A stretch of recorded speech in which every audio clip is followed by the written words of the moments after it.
एक पढ़ा लिखा नौजवान स्टूडेंट जिसको अपनी शादी की ऐसी सनक थी कि उसने अपनी मां के साथ ही कुछ ऐसा कर दिया जिसकी वजह से इंसानियत से आपका विश्वास उठ जाएगा और इस कहानी को सुनने के बाद दोस्तों आपका खून खौल उठेगा। चलिए शुरू करते हैं आज की हमारी क्राइम स्टोरी। आज की हमारी कहानी की शुरुआत होती है अहमदाबाद गुजरात इंडिया से और वहां का रहने वाला एक नौजवान विराज जिसकी उम्र 31 साल है। दोस्तों 2018 में विराज जो है अहमदाबाद में अपनी पढ़ाई खत्म करके, जैसे आजकल इंडिया में खास तौर पे ट्रेंड है कि बाहर की कंट्रियों में किस्मत आजमानी है, ऐसे ही विराज ने अपने परिवार के साथ बातचीत की कि मैं अपनी किस्मत को कनाडा में जाके आजमाना चाहता हूं हायर स्टडी के लिए। वो अपना स्टूडेंट वीज़ा अप्लाई कर देता है।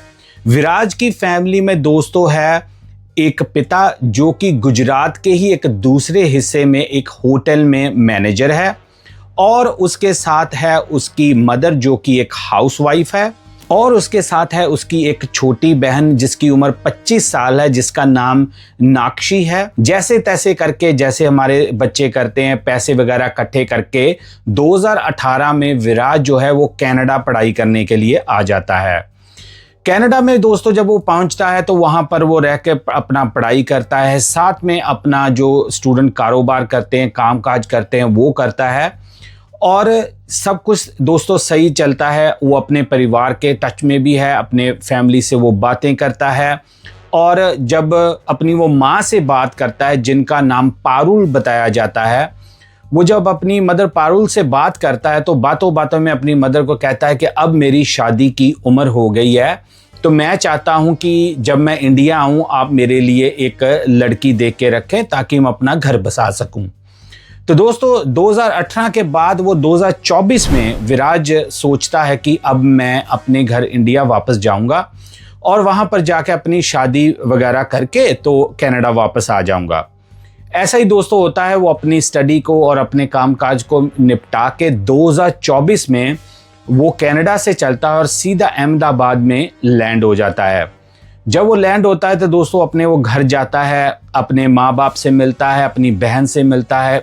सारे खुश होते हैं कि कई सालों के बाद उनका भाई जो है वो अपने घर वापस आया है और आते ही 1-2 दिन के बाद जब सारे खाने के टेबल पर बैठे होते हैं तो विराज अपनी मदर को जो प्रॉमिस जो बात वो अपनी माँ को कह रहा था उसकी वो रिमाइंडर देता है। बोलता है कि माँ अब आप मेरे लिए रिश्ता ढूंढें ताकि मैं अपनी शादी कर सकूं।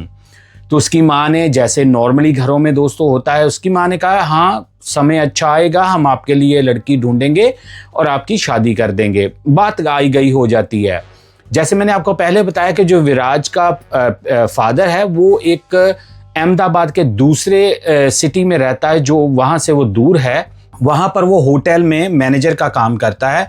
तो कुछ दिनों के बाद विराज को मिलने के बाद वो अपने काम पर वापस लौट जाता है। उसका फादर वो वहीं पर ही रहता है, वो इनके साथ नहीं रहता।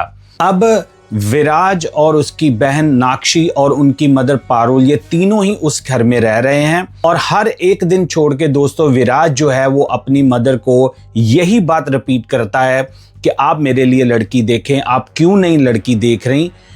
और उसकी माँ का दोस्तों उसको रिस्पॉन्स वही होता है कि ये कोई बच्चों का खेल नहीं है कि तूने मुझे फ़ोन पर बता दिया था और हम तेरे लिए लड़की ढूंढ लें और हम तेरे को उसी समय शादी कर दें, इसमें टाइम लगता है। लेकिन दोस्तों ये जो उत्तर था उसकी मदर की तरफ से ये विराज को पसंद नहीं आता था और वो कई बार आर्ग्यूमेंट करता था अपनी मदर के साथ कि तू मेरी शादी जानबूझ के नहीं करवा रही। ऐसे ही दोस्तों कुछ दिन बीतते हैं, फिर से वही टॉपिक पे ऊपर बात होती है।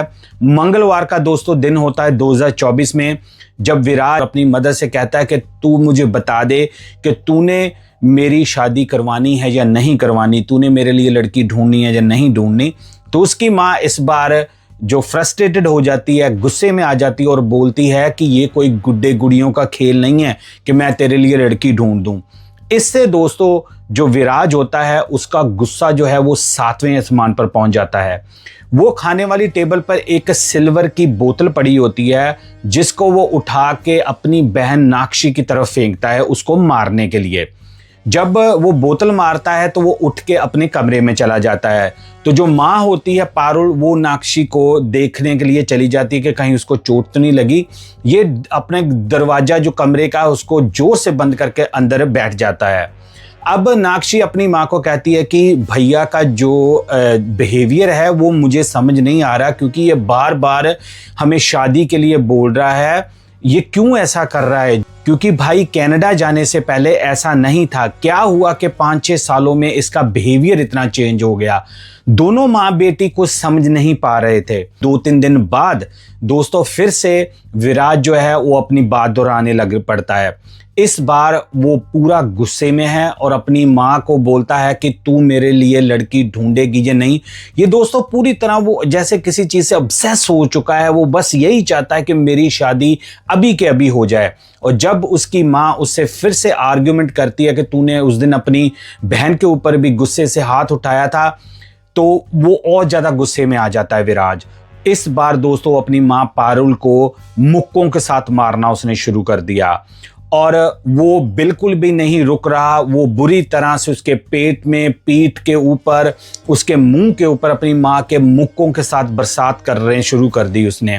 वहीं पर दोस्तों मौका देख के नाक्षी ने वहां से दरवाजे से बाहर की तरफ भागकर लोगों को, बाहर पड़ोसियों को शोर मचाना शुरू कर दिया और कहा कि मेरी माँ को मेरा भाई मार देगा, आप आएं और उसको बचाएं। जब दोस्तों आस पड़ोस वाले उस घर के अंदर दाखिल होते हैं देखने के लिए, मानो उनके पैरों में से जमीन खिसक जाती है। जो दृश्य उन्होंने देखा, उन्होंने पाया कि जो पारुल, जो विराज की माँ है, वो फ्लोर पर गिरी पड़ी है। वो कोई भी मूवमेंट नहीं कर रही और विराज वहीं उसके सामने खड़ा हुआ है। तभी कुछ लोगों ने, पड़ोस वालों ने विराज को पकड़ा और कुछ लोगों ने उसकी मदर को उठाया और गाड़ी में डाल के वो हॉस्पिटल उसको ले जाते हैं। और उसी के दौरान जो नाक्षी है, उसकी बहन, वो बार बार यही चिल्ला रही है कि विराज ने मेरी मदर को मार दिया, विराज ने मम्मी को मार दिया। वो ऐसे चिल्ला रही है। जब दोस्तों वो पारुल को लेके हॉस्पिटल पहुंचते हैं तो अनफॉर्चुनेटली जाते ही हॉस्पिटल में डॉक्टर उसको मृतक घोषित कर देते हैं कि अब इनमें श्वास नहीं है, ये हमें ये छोड़ के जा चुकी हैं। जब नाक्षी ये सुनती है तो मानो उसकी जिंदगी जो है वो पूरी तरह उजड़ के रह गई है। उसने अभी कुछ देर पहले अपनी मदर को हंसते, खाना खाते देखा था, लेकिन अभी हॉस्पिटल में उसको मृतक घोषित कर दिया गया है। वो क्या करती है दोस्तों, वो तुरंत पुलिस को फोन लगाती है और सारी घटना पुलिस को बता देती है कि मेरा भाई ऐसे ऐसे कनाडा से आया था और वो आके मेरी मदर को प्रेशराइज कर रहा था, आप मेरी शादी के लिए लड़की ढूंढें। जब उसने ना की तो मेरे भाई ने उसको मार दिया है। अब दूसरी तरफ विराज जो है वो घर में दूसरे पड़ोसियों के पास है, दूसरे रिश्तेदारों के पास है। तभी दोस्तों एक दरवाजे के ऊपर नॉक होती है और वो अहमदाबाद गुजरात की पुलिस होती है, जो विराज को आके हथकड़ियां लगा लेती है। और जो वहां पर रिश्तेदार होते हैं उनको समझ ही नहीं आती भी ये चक्कर क्या बन रहा है। उसकी मदर को हॉस्पिटल लेके गए हैं, इसको को पुलिस स्टेशन लेके जा रहे हैं। तो पुलिस वाले बताते हैं कि इनको, इनकी ही बहन के बयान के ऊपर हम गिरफ्तार कर रहे हैं इनको, मदर को मारने के जुर्म में। अब दोस्तों वो उसको लेकर पुलिस स्टेशन चले जाते हैं और नाक्षी को कहते हैं कि आप पुलिस स्टेशन आके अपनी स्टेटमेंट दो। इधर दोस्तों नाक्षी पुलिस स्टेशन पहुंचती है तो वो जो खुलासे करती है, जहाँ जो वो पुरानी बातें बताती है, उसको सुन के पुलिस वाले भी एक तरह से दंग रह जाते हैं। आगे बढ़ने से पहले दोस्तों आपसे एक हम्बल रिक्वेस्ट है, आप मेरे चैनल को बहुत प्यार देते हो, बहुत तादाद में देखते हो, लेकिन दोस्तों 80% लोगों ने अभी तक चैनल को सब्सक्राइब ही नहीं किया हुआ जो रेगुलर मेरे चैनल को देखते हैं। तो आपसे एक दोस्तों रिक्वेस्ट है, आपकी सपोर्ट की ज़रूरत है। ऐसी वीडियोज़ की अवेयरनेस को दूसरों को पहुँचाने तक आप वीडियो को देखते हुए ही इस चैनल को ज़रूर सब्सक्राइब करना, इससे हमें काफ़ी सपोर्ट मिलेगी।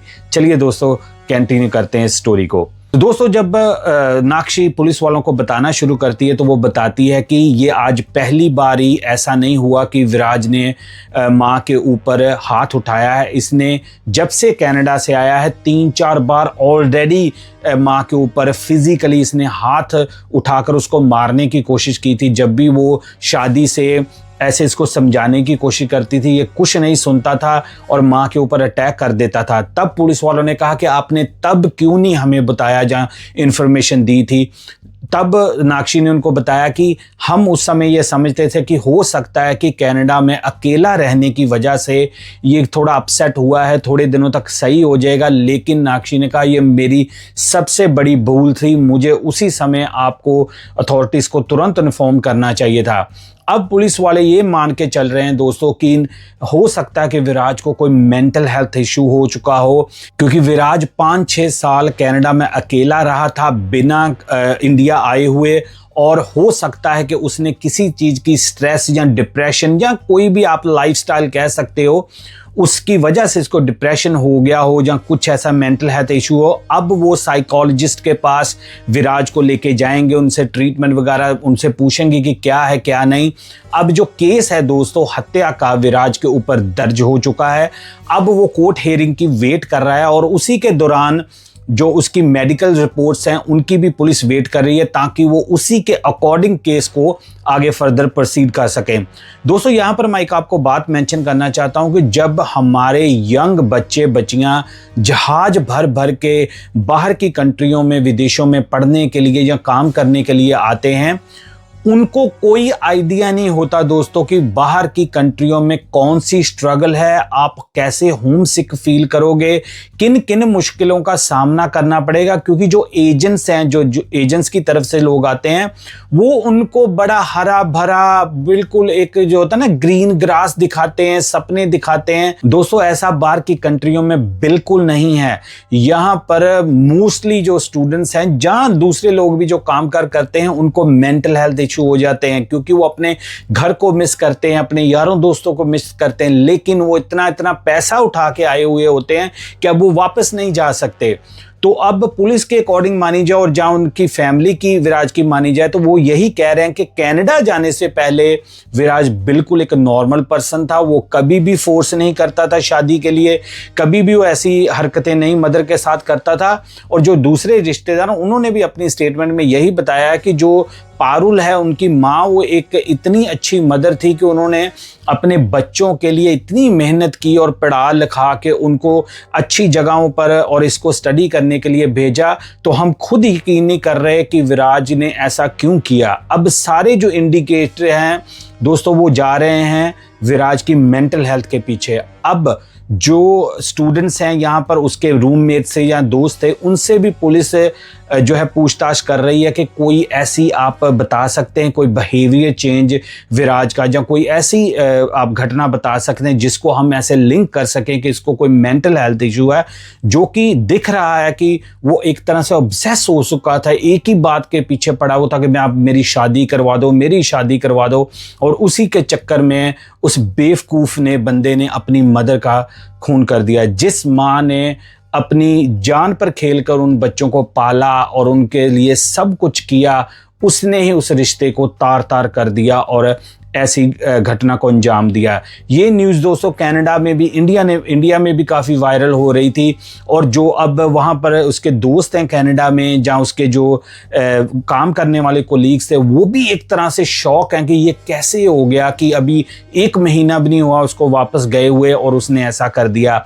अब देखते हैं इस केस में दोस्तों क्या अपडेट आती है। मैं दोस्तों आपसे एक राय जानना चाहता हूँ कि आप क्या समझते हैं कि जो विराज ने किया वो क्या मेंटल हेल्थ का इशू था, जहां कोई और बात थी?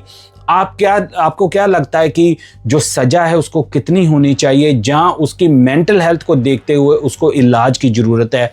आपको पता है कि मैं आपके कमेंट्स के जवाब जो है वो हर बार देता हूं, मैं आपकी राय जरूर जानूंगा। तो ये थी एक यूनिक दोस्तों केस, मैंने सोचा मैं आपके साथ शेयर कर दूं ताकि लोगों में मेंटल हेल्थ की अवेयरनेस दोस्तों आ सके। यहाँ पर दोस्तों एक चीज मैं और मेंशन कर दूं कि हमारी कम्युनिटियों में मेंटल हेल्थ का जो इशू है, लोग उसको बड़ा ना अजीब सा समझते हैं कि पता नहीं क्या है।